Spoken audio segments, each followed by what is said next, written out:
श्री स्वामी जी महाराज की जय। एकादशी के दिन चावल क्यों नहीं खाया जाता है? जगन्नाथपुरी में एकादशी के दिन भी चावल खाया जाता है, इसका क्या कारण है? एकादशी सभी तिथियों की रानी है। यह सभी व्रतों में सर्वश्रेष्ठ है। कृष्ण पक्ष हो या शुक्ल पक्ष, दोनों की महिमा बराबर है। 12 महीने में 24 एकादशी होती है। अधिक मास लगने पर 26 होती है। हमारे वैष्णव समाज में एकादशी का बहुत महत्व है। सही व्रतों को छोड़कर सिर्फ एकादशी का व्रत करने में सही व्रतों का फल मिल जाता है तथा पाप नहीं लगता है, और एकादशी व्रत को छोड़कर अन्य व्रत करने में संपूर्ण फल भी नहीं मिलता है और पाप भी लगता है। जैसे सभी देवताओं में श्री हरि नारायण सर्वश्रेष्ठ हैं, उसी प्रकार सभी व्रतों में एकादशी व्रत सर्वश्रेष्ठ है। एकादशी के दिन जितना अधिक से अधिक श्री हरि नारायण का नाम जप एवं कीर्तन हो सके करना चाहिए। प्रत्येक व्यक्ति को दोनों पक्षों की एकादशी करना चाहिए, दोनों बराबर फल देने वाली है। एकादशी के दिन चावल क्यों नहीं खाते हैं और जगन्नाथपुरी में क्यों खाते हैं, इसका कारण है।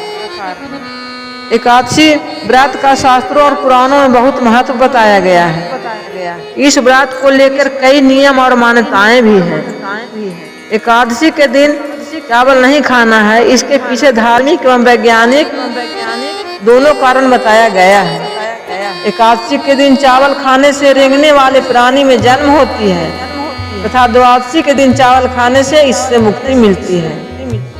सबसे पहले धार्मिक कारण बताते हैं। जहाँ चावल का संबंध जल से है, वहीं जल का संबंध चंद्रमा से है। पांचों ज्ञान इंद्रियां एवं पांचों कर्म इंद्रियां पर मन का अधिकार है। मन ही जीवात्मा का चित्त अस्थिर और अस्थिर रखता है। मन और श्वेत रंग के स्वामी चंद्रमा हैं, जो स्वयं जल रस और भावना के कारक हैं। इसलिए जल तत्व राशि के जातक भावना प्रधान होते हैं, जो अक्सर धोखा खाते हैं।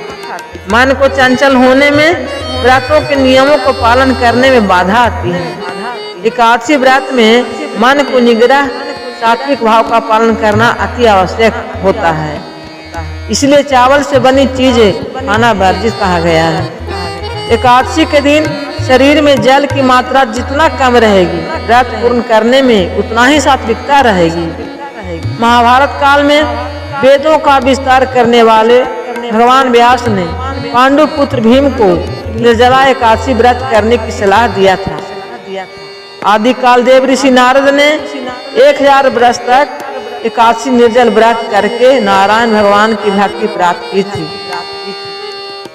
एक अन्य पौराणिक कथा के अनुसार माता शक्ति को क्रोध से बचने के लिए महर्षि मेधा ने शरीर का त्याग कर दिया और उनका अंश पृथ्वी में समा गया, और वह अंश चावल और जौ के रूप में उत्पन्न हुआ।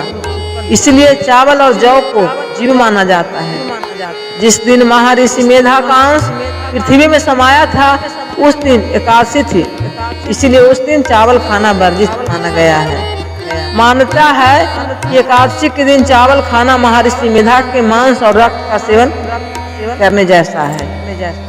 अभी बताते हैं कि जगन्नाथपुरी में एकादशी के दिन क्यों चावल खाया जाता है। उड़ीसा में चावल खाने के मुख्य सामग्री के रूप में माना जाता है। इसी कारण भगवान जगन्नाथ ने एकादशी को मंदिर में उल्टा लटका रखा है। तब से समस्त उड़ीसा में चावल एकादशी के दिन भी खाया जाता है। भगवान जगन्नाथ के मंदिर में 365 दिन दाल चावल का भोग लगता है, और ऐसी मान्यता है कि कभी किसी विशेष एकादशी के अवसर पर स्वयं एकादशी ने आकर भगवान को चावल खाने से रोका। तब श्री कृष्ण ने उनकी अवहेलना करते हुए उन्हें वहां उल्टा लटकने का आदेश दिया।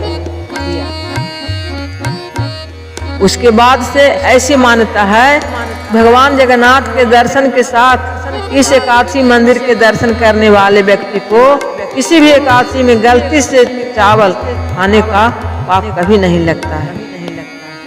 जगन्नाथ भगवान के गर्भगृह के पीछे एक छोटा सा एकादशी देवता का मंदिर है, वहाँ जाएं तो अवश्य दर्शन करें। जय जगन्नाथ भगवान की जय, जय एकादशी महारानी की जय, जय श्री स्वामी।